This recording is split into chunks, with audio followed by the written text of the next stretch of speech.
सुप्रभात प्यारे बच्चों। आज का हमारा जो पाठ है वह है रचना के आधार पर वाक्य के भेद।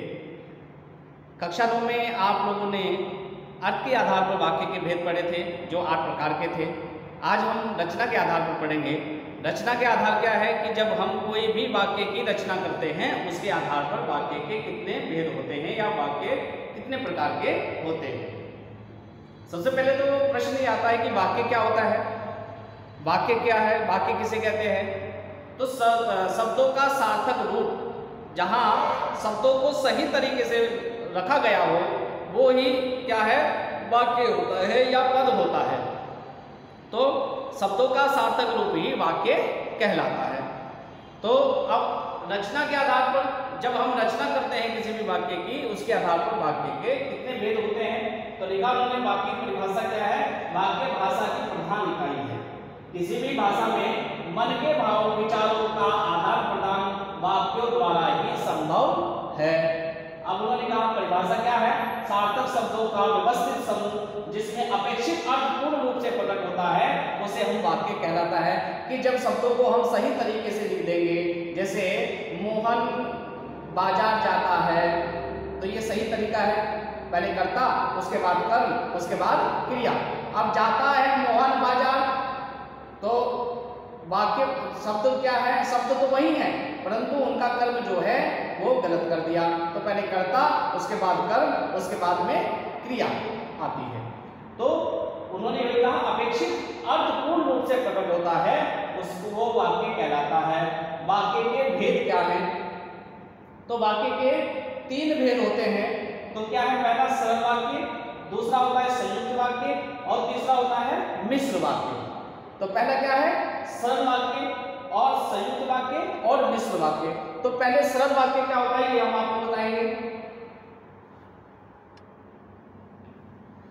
सरल वाक्य में जो है एक कर्ता और एक क्रिया। जैसे उन्होंने लिखा मोहन बाजार जाता है, तो यहां मोहन क्या है, कर्ता है और एक ही इसमें क्रिया है।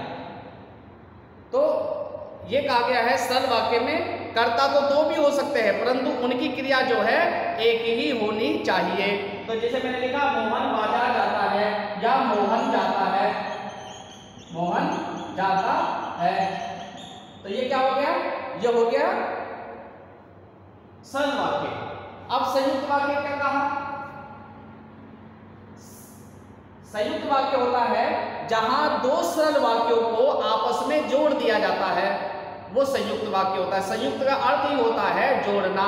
तो जहां 2 सरल वाक्यों को आपस में जोड़ देते हैं, चलिए जोड़ कर देखते हैं। तो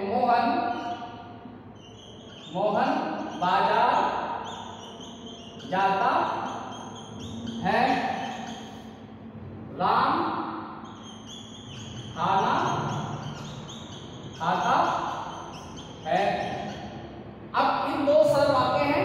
अब इन दोनों वाक्यों को आपस में जोड़ दो और लगा दो, और तथा ये शब्द जो हैं वो आपस में 2 वाक्यों को जोड़ देते हैं, तो वो क्या हो गया, संयुक्त वाक्य हो गया। जो मोहन बाजार जाता है और राम खाना खाता है, ये एक वाक्य बन गया।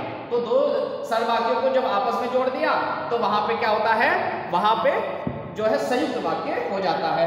अब मिश्र वाक्य क्या है। मिश्र वाक्य होता है जहां एक प्रधान वाक्य होता है, एक आश्रित होता है। एक वाक्य क्या है, उस पर आश्रित होता है। जैसे जो बालक पढ़ेगा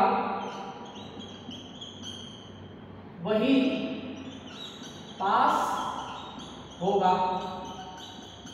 अब यहां एक वाक्य तो पूर्ण रूप से पूर्ण है और एक उस पर आश्रित है। आश्रित क्या है, अगर वो जो भी बालक पढ़ेगा वही पास होगा।